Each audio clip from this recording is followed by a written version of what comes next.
이번 주부터 약 12주간 돈에 대해서 주일 저녁마다 한번 12주 정도 이렇게 생각해 보도록 하겠습니다. 주일날 특별히 이렇게 제가 설교를 하게 되어지면 12주면 다 끝납니다만, 그래서 이제 헌신 예배도 있고 또 뭐 이제 우리 전사님이 말씀을 전하는 시간도 있고 또 이렇게 하다 보면 아마 12주가 훨씬 더 걸릴 것 같습니다. 아무튼 오늘 이 시간에는 우리가 돈에 대해서 약 12주간 정도 이렇게 하는데 부당이득에 대해서 한번 생각해 보도록 하겠습니다. 현대사회에서 돈을 버는 가장 기본적인 장소가 어디입니까? 직장입니다. 직장.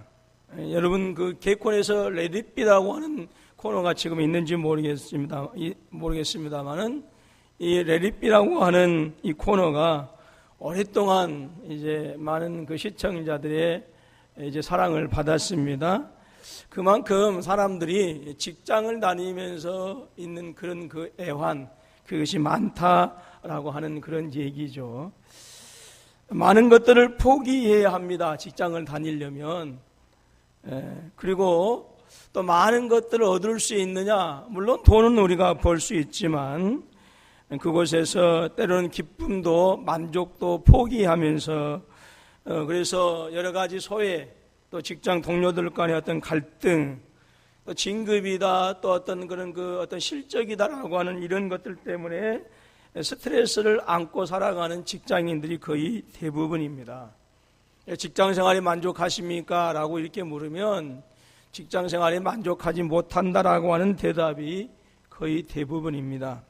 그만큼 우리 직업의 현장이 황폐하고 그다음에 절망적이다라고 하는 것을 얘기해 주고 있어요. 많은 분들이 아이고 저 자식만 아니면 직장 때려치운다라고 하는 말들을 많이 합니다. 목구멍이 포도청이라 이 목구멍 문제만 아니면 직장 당장에 그만두겠다라고 하시는 분들도 많이 계세요. 그리고 많은 분들이 직장을 다니다가 또 이제 로또 복권에 당첨되어지면 가장 먼저 때려치우는 것이 직장입니다.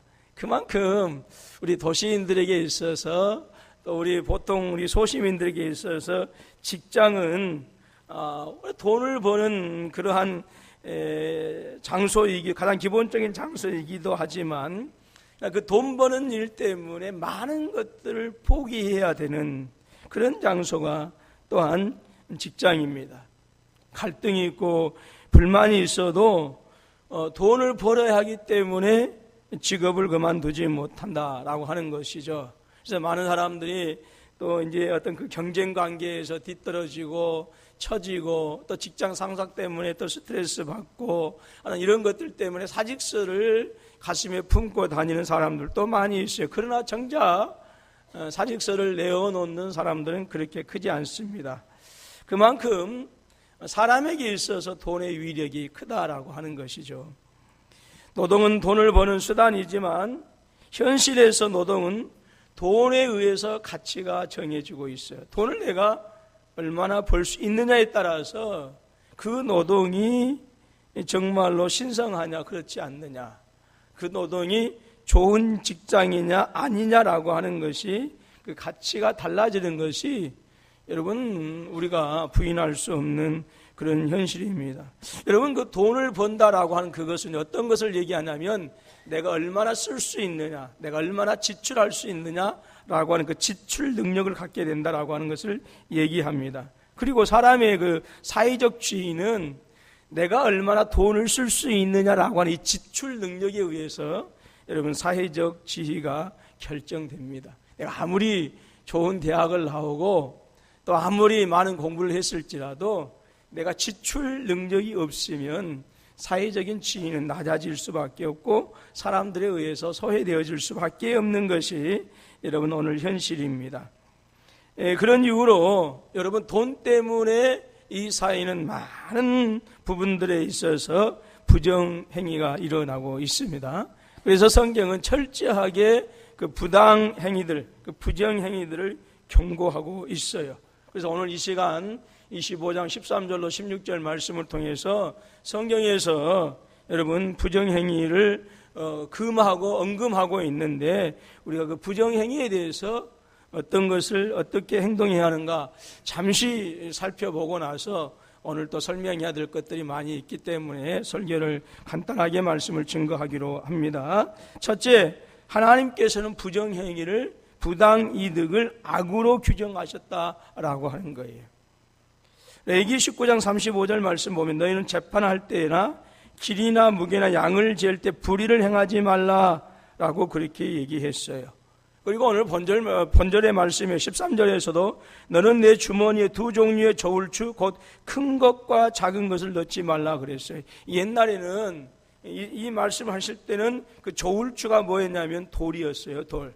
그래서 이제 이 상인들은 항상 이 두 종류의 무거운 것과 가벼운 것을 이제 준비해 놓았습니다. 그래서 자기가 이제 어떤 이득이 필요하다라고 했을 때는 때로는 작은 것이 필요하다 할 때는 작은 것을 통해서 또는 큰 것이 필요하다라고 할 것은 큰 돌의 그 저울추를 내놓아서 그것을 가지고 저울을 속이고 눈금을 속여서 자기의 부당 이득을 취했다라고 하는 것이죠. 그래서 이것을 성경은 철저히 금하고 있어요. 또 14절 말씀 보니까 저울뿐만 아니라 집에도 큰 데와 작은 데를 준비해 두었다라고 이렇게 얘기를 해요. 그래서 이것을 가지고 부당 이득을 취했다라고 하는 거예요. 여러분 옛날에 곡식 이렇게 팔 때 여러분 대 알죠? 대.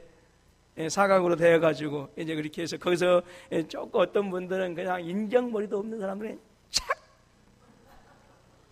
여러분 그거 많이 당해보셨죠?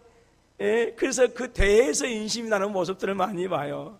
어떤 분들은 인심이 풍성한 사람들이나 거기다가 그냥 올리고 또 올리고 자꾸 이제 어느 정도 되면 이렇게 쓸어 내려지는데 올리고 또 올리고 이렇게 해가지고 그래서 이제 그 대를 보게 되어지면 그분의 인심이 어떤가라고 하는 것을 알 수가 있는데 오늘 여기도 그랬다라 본문 말씀에서도 큰 데와 작은 데를 준비해 가지고 자기의 그 유익에 따라서 어떤 때는 큰 데로 재고 그러니까 자기가 만약에 어떤 것을 팔 때는 작은 데 해가지고 팔고 또 누구에게로 어떤 거 수입을 할 때는 무엇을 사드릴 때는 큰 데로 해가지고 부당한 이득을 취하는 이런 일들이 있었다라고 하는 것이죠. 그래서 성경은 이렇게 하지 말라, 부당하게 이득을 구하지 말라라고 하는 거예요. 여러분 여기에 장사하시는 분들도 있고 사업하시는 분들도 계시고 그렇습니다.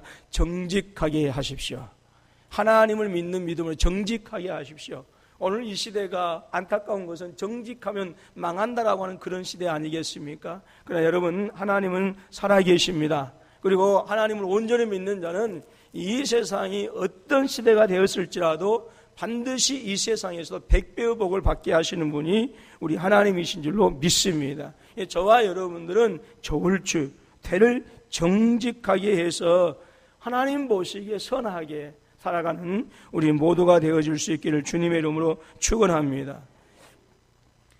그 다음에 잠언 11장 1절 말씀에서는 속이는 저울은 여호와께서 미워하신다 그랬고요. 잠언 20장 23절에서도 한결같지 않는 저울추는 여호와께서 미워하시는 것이요 속이는 저울은 좋지 못한 것이다 라고 그렇게 얘기했어요. 여러분 부당한 이득을 기뻐하지 마십시오. 부당한 이득을, 정직한 이득, 성실하게 벌어들인 그것을 여러분 기뻐하실 수 있기를 주님의 이름으로 축원합니다. 두 번째로 하나님께서는 착취하지 말라고 하십니다. 뭐 하지 말라고요? 착취하지 말라고 그랬어요. 창세기 30장에 보게 되어지면 라반이 야곱의 어떤 그런 그 노동력을 착취해서 그 임금을 여러 번 이렇게 변경한 모습을 우리가 보게 되어집니다. 여러분 오늘날 많은 분들이 자신의 힘과 얼른 권리를 가지고 사람들을 속이고 이렇게 해서 착취하는 모습들을 보게 되어집니다. 욥기서 2장 7절 말씀 보니까 종은 저녁 그늘을 몹시 바라고 품꾸는 그의 싹을 기다리나니라고 그랬어요. 여러분 종은 저녁 그늘을 몹시 기다린다 그랬어요. 그게 무슨 말이에요? 아침부터 일어나서 하루 종일 일한단 말이죠. 그래서 종의 그늘이다, 저녁의 그늘이다라고 하는 것은 모든 것을 마치고 쉴 때를 얘기합니다. 그리고 품꾸는 그가 일했던 그 품삯을 기다린다라고 그렇게 얘기했어요. 여러분, 이러한 때에 여러분 우리가 그 종들에게서 노동력을 착취하거나 품삯을 창취해서 부당한 이득이 우리가 거둬들이게 되어진다고 한다면 하나님은 그를 미워하신다라고 하는 거예요. 하나님께서는 예레미야서 22장 13절을 보게 되어지면 자기의 이웃을 고용하고 그의 품삯을 주지 아니하는 자에게 화 있을진저 그랬어요. 여러분, 이스라엘 백성들이 타락한 현상들이 어떤 것이었냐면 우상을 섬기는 그러한 타락한 모습들도 있었지만 특별히 그 사회 지도층에 의해서, 부자들에 의해서 그 가난한 사람들의 그 노동력을 착취하고 품삯을 갈취해서 자신들의 배를 불리는데 혈안이 되어졌다라고 하는 것이죠. 그래서 여러분, 아모스를 보게 되어지면 아모스 선지자는 특별히 그 사회 개혁을 강력하게 외치고 있어요. 그러니까 호세아서는 하나님에 대한 신앙을 저버린 그런 부분을 질타하고 있는 반면에 아모스 선지자는 이스라엘 백성들의 그 사회적인 도덕적인 그 타락을 질타하면서 하나님께로 바르게 행하고 하나님께로 바르게 돌아오라라고 이렇게 말씀하시고 있습니다. 여러분, 사람을 속이고 사람에게 죄를 짓는 것으로 끝나는 것이 아니라 그것은 하나님을 속이는 것이고 하나님께 죄를 짓는 것이다라고 하는 거예요. 여러분, 다시 한번 말씀드립니다. 내가 사람을 속이는 것은 하나님을 속이는 것입니다. 사람에게 죄를 짓는 그것은 하나님에게 죄를 짓는 것입니다.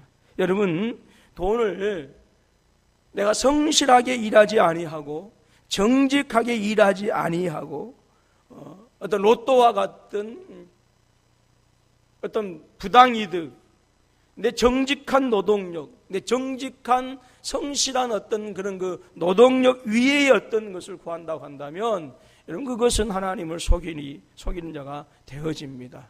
여러분, 그렇기 때문에 오늘 말씀을 통해서 여러분 절대로 부당이득을 즐거워하지 마십시오. 여러분, 거절할 수 있어야 돼요. 그리고 여러분, 저울을 속이지 말고 정직하시고요. 또 약한 사람이라 해서 절대 착취하지 마시고, 왜? 하나님께서 보시기 때문에 그래요. 여러분, 그래서 오늘 저와 여러분이 돈을 다루는 데 있어서 하나님 앞에서 정직한 자가 되어줄 수 있기를 주님의 이름으로 축원합니다. 반드시 하나님께서 여러분의 곳간에 채우게 하시는 역사가 있게 될 줄로 믿습니다. 기도하겠습니다. 하나님 아버지, 감사합니다.